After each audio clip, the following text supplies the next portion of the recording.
Hello and welcome back to Fire Emblem The Last Promise 0% Growth Slow Turn Count Playthrough Recommentated. This video will be tackling Chapter 14, which is the fourth map of Anakin mode.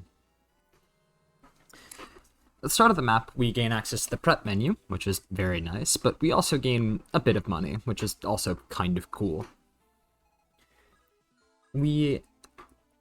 This is a seize map, and we're able to seize with 2 units in Anakin mode as opposed to just 1 in Siegfried mode, which is a massive improvement for a lot of reasons. Notably, we're allowed to have our Dancer be on the other side of the map from the throne, which is good for recruitments. A lot of our units are still having to put in work that they're kind of punching over their weight for, but this is the first map where we get to use Itsuki. The most important thing about him is that he hits res for a bit, and he has just enough speed. I think it's 7 speed, 8 speed at base. It's the same base speed as Sia, actually, which means that he is effectively just a strict upgrade to her for the purposes of this run, because his bases are either better or identical to hers. And honestly, I think that's true in a normal playthrough, but that doesn't really matter. The most annoying part of this map is that we have to deal with Cavaliers.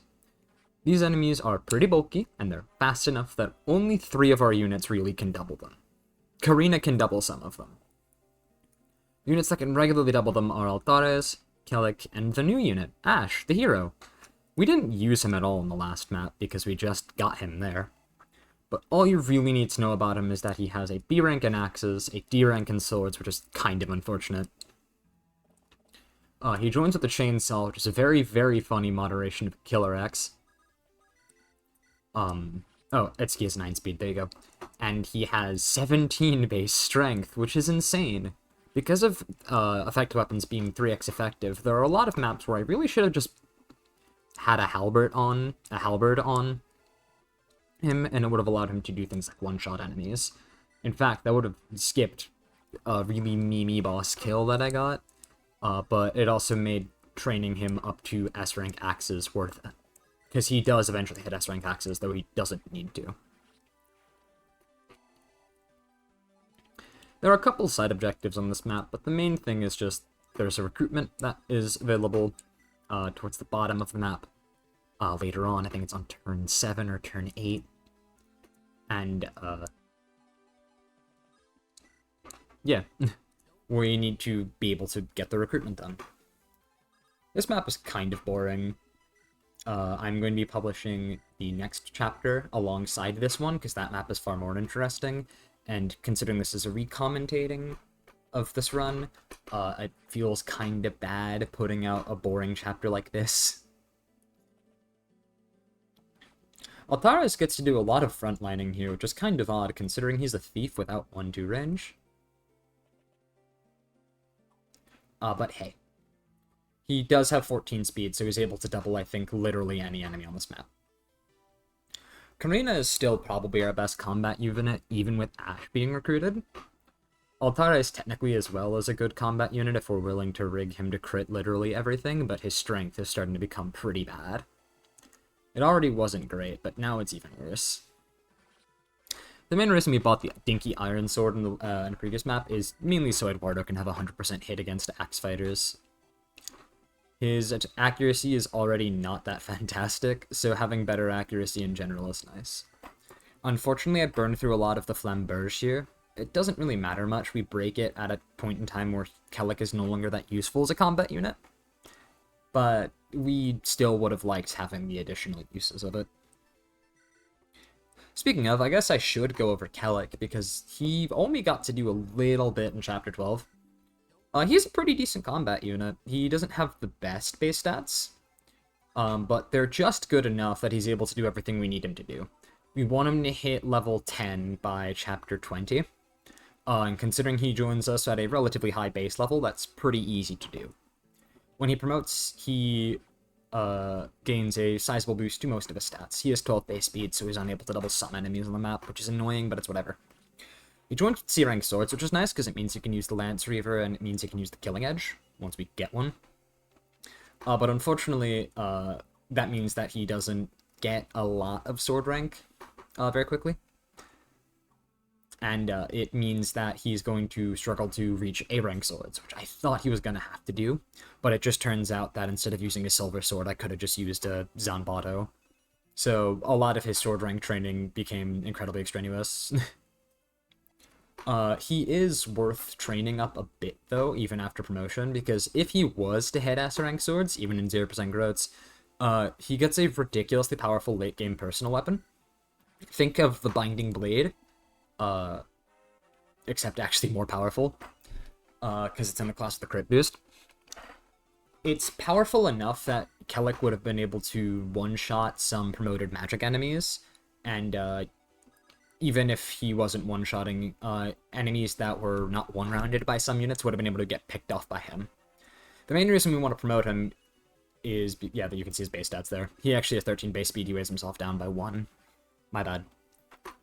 The main reason we want to promote him by Chapter 20 is because, well, one, we get his promotion in Chapter 20. We can either use it on him or use it on Sean, and Sean doesn't really benefit from the promotion until Chapter 22,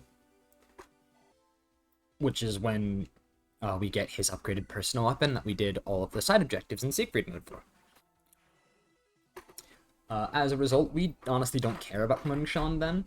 The other reason is that it gives Kellic plus 2 move. He gets 7 move, and he gets a crit bonus, so he's able to somewhat fend for himself. He's able to be dropped decently far from thrones and gates and be rescued and be able to seize them. I did actually lose a recording of this map. I didn't mention it in the past, but when I was trying to record the movie file for this map chapter, I did actually end up losing a recording because I accidentally used the boots on Altares instead of healing him. Which is definitely a sad way to have it happen. Admittedly, I should have just rigged for Ashe to double hit the Merc. It would have saved a couple of uses on the Flamberge, and it would have just made the next turn slightly more tolerable.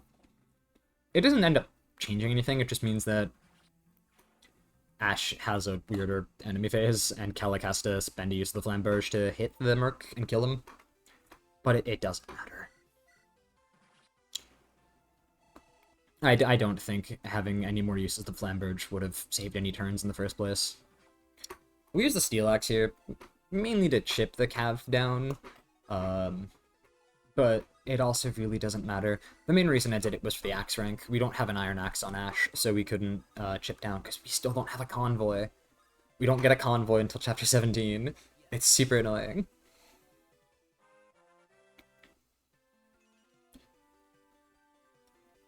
The other reason that Kellic enjoys getting promoted is just because he gets a slight boost to his bulk and his speed. I think he goes up to 15 speed, which is just high enough that he is able to avoid getting doubled by some enemies, and he's just bulky enough to take one hit from enemies in the late game. I don't think it ever came up, but that is something that theoretically could have happened. But a lot of maps in the late game that are Cs either are turn floored by recruitments, or they're just actually kill boss, which is good, but it's also annoying. We're still trying to focus on getting Karina Lance rank, mainly, rather than experience, because she doesn't need any experience. In a 100% growth playthrough, she'd want to build up as many stats as she can, obviously, but this isn't that.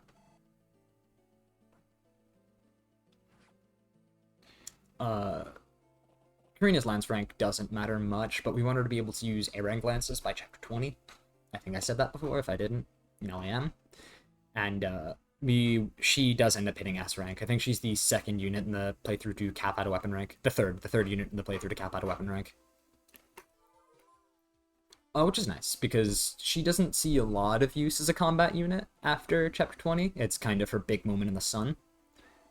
But it's still nice, because it means that in the few chapters where I fielded her after that, she had a chance of...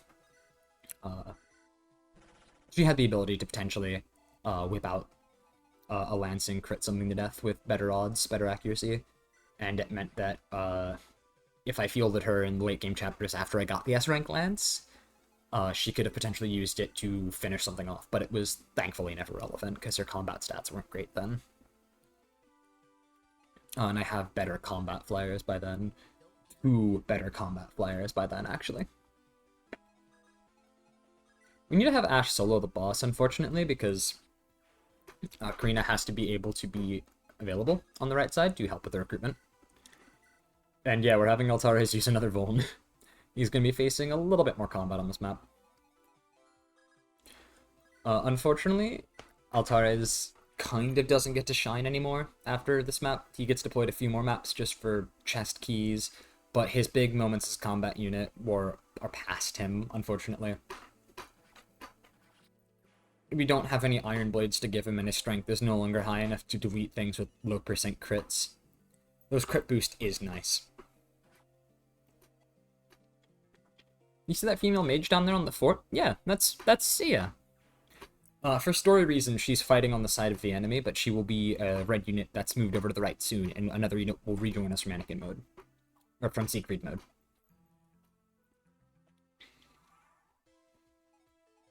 The main thing, though, is this boss actually has something else worth talking about. You get your first bow unit in Anakin mode in this chapter. He's one of the recruits that we're waiting on.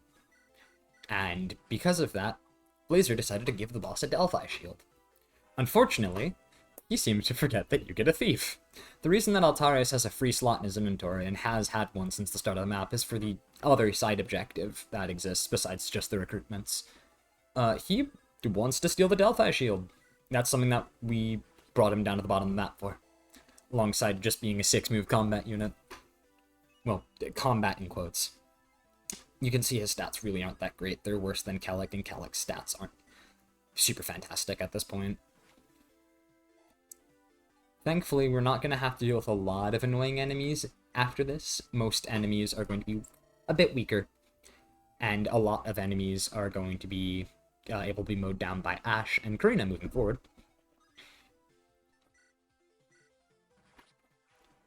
And then in a couple of chapters, we'll get another super combat unit similar to Noah. That paladin that just showed up is Howard. He's a unit that is going to be important later on.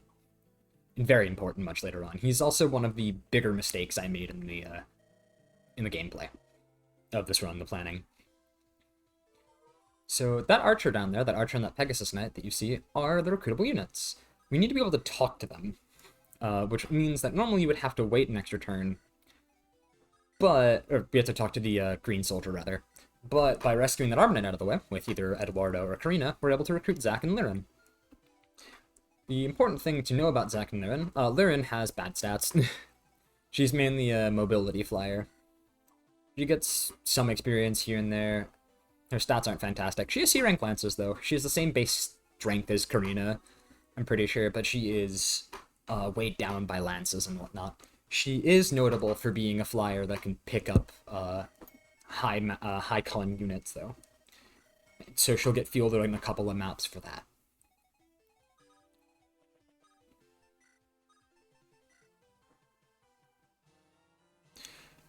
Now, you might think that we're going to have to use a chainsaw crit or something on this boss. No, she weighs herself down with a steel lance. She is 8 speed, which is just enough for Ash to double in one round with the hand axe. The only really notable thing to say about Ash is that he joins with our first rifle bow. It's effectively a longbow with worse stats, but there are some applications for it here and there. He also joins us with killer bow.